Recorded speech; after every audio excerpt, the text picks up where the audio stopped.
Assalamualaikum warahmatullahi wabarakatuh. Halo semua, perkenalkan saya Reni Widyastuti, mahasiswa Universitas Mula Warman, program studi pendidikan Bahasa Indonesia.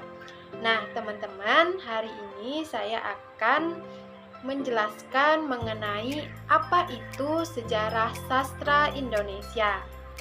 Nah, sejarah sastra Indonesia itu sendiri adalah ilmu yang memperlihatkan perkembangan karya sastra dari waktu ke waktu. Sejarah sastra bagian dari ilmu sastra, yaitu ilmu yang mempelajari tentang sastra dengan berbagai permasalahannya. Di dalamnya tercangkup teori sastra, sejarah sastra, dan kritik sastra, di mana ketiga hal tersebut saling berkaitan. Selanjutnya, menurut Todorov 1985 garis titik 261 mengatakan bahwa tugas sejarah sastra ialah 1. Meneliti keragaman setiap kategori sastra. Yang kedua, meneliti jenis karya sastra baik secara diakronis maupun secara sinkronis. Dan yang terakhir yaitu menentukan kaidah keragaman peralihan sastra dari satu masa ke masa berikutnya. Nah, periodisasi sastra Indonesia ini ada beberapa pendapat. Saya akan mengambil dua. Yang pertama menurut Nugroho Noto Susanto. Menurutnya, periode sastra Indonesia ini terbagi menjadi dua, yaitu kesusastraan Melayu Lama dan kesusastraan Indonesia Modern, yaitu zaman kebangkitan di periode 1920, 1933, 1942, dan 1945. Dan yang kedua yaitu zaman perkembangan di periode 1945, periode 1950, dan sampai sekarang. Dan yang kedua yaitu menurut Simo Mangkir Simanjuntak. Menurutnya kesusastraan itu terbagi menjadi 4, yaitu kesusastraan masa lama atau purba, di mana sebelum datangnya pengaruh Hindu. Yang kedua yaitu kesusastraan masa Hindu atau Arab, di mana mulai adanya pengaruh Hindu sampai dengan kedatangan agama Islam. Yang ketiga yaitu kesusastraan masa Islam, dan yang terakhir yaitu kesusastraan masa baru, di mana di dalamnya yaitu kesusastraan masa Abdullah bin Abdul Qadir Munsyi. Yang kedua yaitu masa Balai Pustaka, dan yang ketiga yaitu masa Pujangga Baru, dan yang keempat yaitu masa kesusastraan Mutakhir, yaitu tahun 1942 sampai dengan sekarang. Nah, sejarah sastra Indonesia. Kepulauan Nusantara yang terletak di antara benua Asia dan Australia dan di antara Samudra Hindia atau Indonesia dengan Samudra Pasifik atau Lautan Teguh, dihuni alta oleh beratus-ratus suku bangsa yang masing-masing mempunyai sejarah, kebudayaan, adat istiadat, dan bahasanya sendiri-sendiri. Bahasa Indonesia berasal dari bahasa Melayu, yaitu salah satu bahasa daerah di Nusantara. Bahasa Melayu digunakan oleh masyarakat Melayu yang berada di pantai timur Pulau Sumatera. Yang pertama yaitu kesusastraan Melayu klasik. Sastra Melayu klasik tidak dapat digolongkan berdasarkan jangka waktu tertentu karena hasil karyanya tidak memperlihatkan waktu. Semua karyanya berupa milik bersama. Karena itu, penggolongan biasanya berdasarkan atas bentuk, isi, dan pengaruh asing. Yang bagian satu yaitu kesusastraan rakyat atau kesusastraan Melayu asli. Kesusastraan rakyat atau kesusastraan Melayu asli hidup di tengah-tengah masyarakat. Cerita itu diturunkan dari orang tua kepada anaknya, dari nenek mama kepada cucunya, dari pencerita kepada pendengar. Penceritaan ini dikenal sebagai sastra lisan atau oral literatur. Kesusastraan yang tumbuh tidak terlepas dari kebudayaan yang ada pada waktu itu. Pada masa purba, yaitu sebelum kedatangan agama Hindu, Buddha, dan Islam, kepercayaan yang dianut masyarakat ialah animisme dan dinamisme.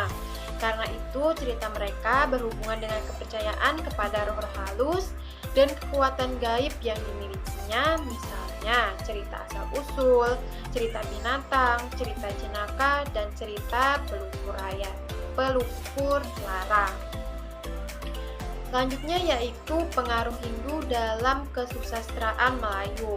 Pengaruh Hindu Buddha di Nusantara sudah ada sejak lama. Menurut J.C. Leur atau Nyong Fat tahun 1951 yang menyebarkan agama Hindu di Melayu adalah para Brahmana.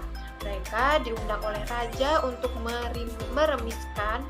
meresmikan dan menjadikan kesatria.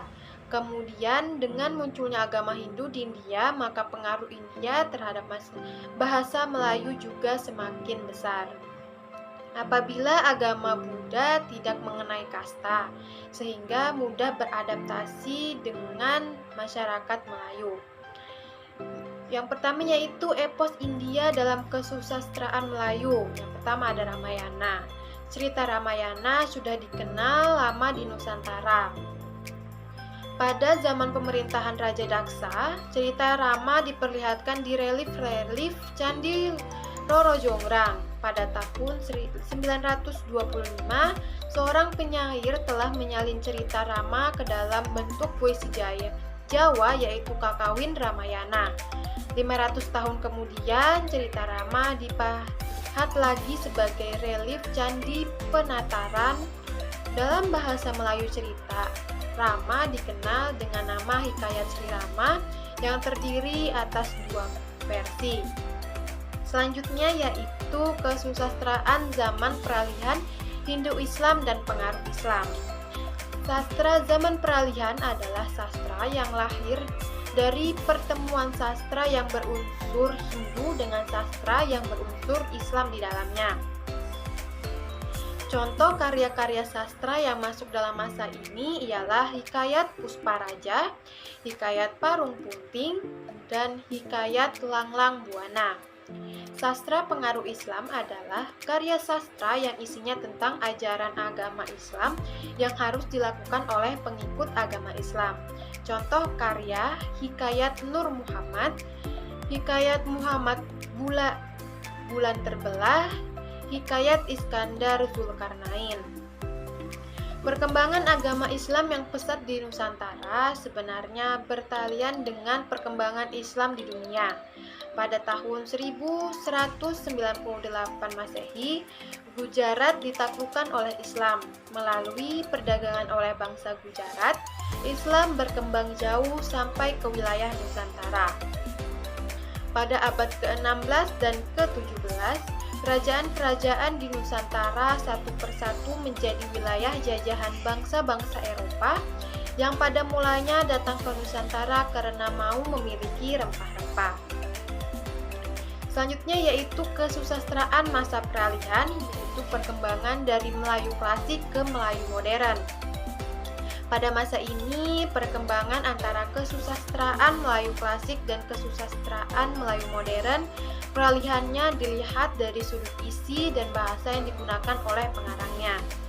Dua orang tokoh yang terkenal dalam masa peralihan ini adalah Raja Ali Haji dari Pulau Penyangat, Kepulauan Riau, dan Abdullah bin Abdul Qadir Munshi dari Malaka. Selanjutnya yaitu kesusastraan Indonesia modern. Jika menggunakan analogi, sastra adalah setelah bahasa ada, maka kesusastraan Indonesia baru ada mulai tahun 1928 karena nama bahasa Indonesia. Secara politis, baru ada setelah bahasa Melayu diikrarkan sebagai bahasa persatuan pada tanggal 28 Oktober 1928 yang dikenal dengan Sumpah Pemuda. Namun, menurut Ajip Rosidi dan A.T.U., Kesusastraan Indonesia modern ditandai dengan rasa kebangsaan pada karya sastra. Contohnya seperti Muhammad Yamin, Sanusi Pane, Muhammad Hatta yang mengumumkan sajak-sajak mereka pada majalah Jong Sumatera sebelum tahun 1928. Selanjutnya yaitu masa kebangkitan di tahun 1920 sampai dengan 1945. Yang pertama yaitu periode 1920 atau dikenal dengan nama Angkatan Balai Pustaka. Yang kedua yaitu periode 1933 atau dikenal dengan nama Angkatan Pujangga Baru. Penanaman periode ini didasarkan pada munculnya majalah Pujangga Baru yang dikelola oleh St. Alis Jabana, Armin Pane, dan Amir Hamzah. Selanjutnya yaitu periode 1942 atau dikenal dengan nama Angkatan 45. Chairil Anwar, pelopor Angkatan 45. Nama lain pada masa ini seperti Idrus, Mokhtar Lubis, dan para mudia AT. Selanjutnya adalah masa perkembangan di tahun 1945 sampai dengan sekarang. Yang pertama yaitu periode 1945 atau Angkatan 45. Yang kedua yaitu periode 1950 atau Angkatan 50 yang dimulai tahun 1953. Di masa ini ada Nugroho Noto Susanto sebagai pengarang Hujan Kebahagiaan, A.A. Nafis sebagai pengarang Robohnya Surau Kami, Trisno Yuwono pengarang Laki-laki dan Mesiu, penyair Toto Sudarto Bahtiar, W.S. Rendra juga ada dan menggolongkan ke Angkatan 70. Selanjutnya yaitu Angkatan 66. Pada tanggal 6 sampai 9 Mei 1966, Fakultas Ekonomi Universitas Indonesia bersama dengan KAMI dan KAPPI menyelenggarakan simposium berjudul Kebangkitan Semangat 1966, Menjelajah Trasi Baru Lektra dan Neolekranisme, Dominasi Kebudayaan oleh Politik, tegas-tegas ditolak. Inilah mulai dinamakannya Angkatan 66. Dari kelompok ini, majalah bulanan baru Horizon segera terbit sebagai suara sastranya. Selanjutnya yaitu Angkatan 70 di tahun 1970 sampai dengan 1999. Ada beberapa sastrawan yang terkenal misalnya Sutarji, Kalzoum Bakri, Abdul Hadi WM, dan Putu Wijaya. Baiklah, terima kasih kepada teman-teman yang telah memperhatikan dan menonton video yang saya buat.